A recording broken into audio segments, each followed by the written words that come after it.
bastos mong bata ka. Lagi mo ko sinasagot, lagi mo ko sinusuway, lagi mong iniinsulto ang mama mo. Sa susunod na madinig kitang insultuhin ang mama mo, higit pa dito matitikman mo. Magtatanda ka, ha? Ha? Puro ka na lang. James! James, stop it! James, stop it! My God, don't hurt your kid, please. Mama, bakit ganun? Bakit ganun si Papa? Bigla na nagbago yung ugali niya. Akala ko po, kapag matatagpuan ko na yung tunay kong Papa, siya yung magiging tagapagtanggol ko. Pero bakit ngayon? Siya pa yung mismo mananakit sa akin.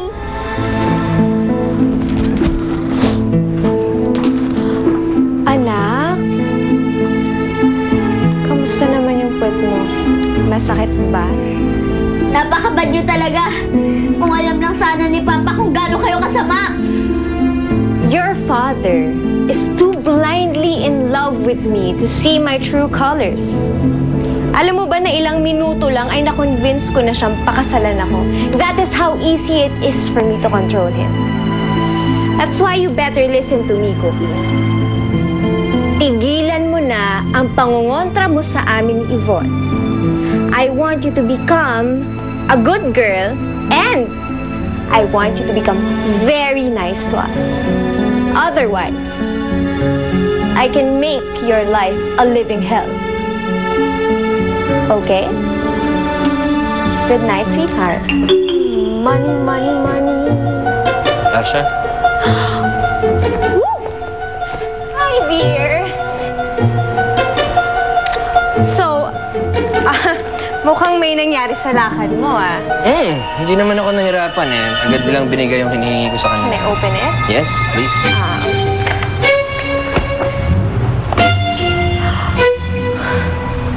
This is everything, right? 20 million pesos. You are the most marvelous thing in this world. I'm so blessed. Thank you so much. Ano ng tulong ito? 20 million pesos. Thank you. Palayok! Hola, mi niña. Namiss mo ba ako? Namiss kita, Palayok. Kayong lahat. Kamusta na si Ate Pilar? Si Tito Jude? Si Lolo Ipe, okay na ba siya? Magaling na ba siya? Magkwento ka naman, Palayok.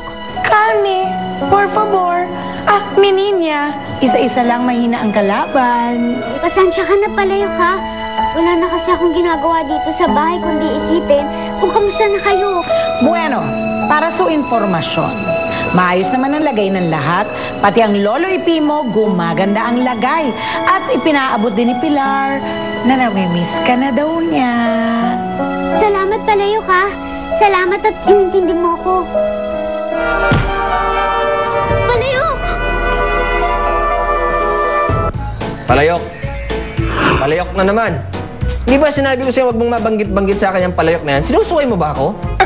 Seryoso ka, Gayuma? Naniniwala ka sa Gayuma? Alam mo ikaw, etong dapat mong pagtawanan, no, yung restaurant mo, dahil nilalangaw. Papa, huwag niyo itatapon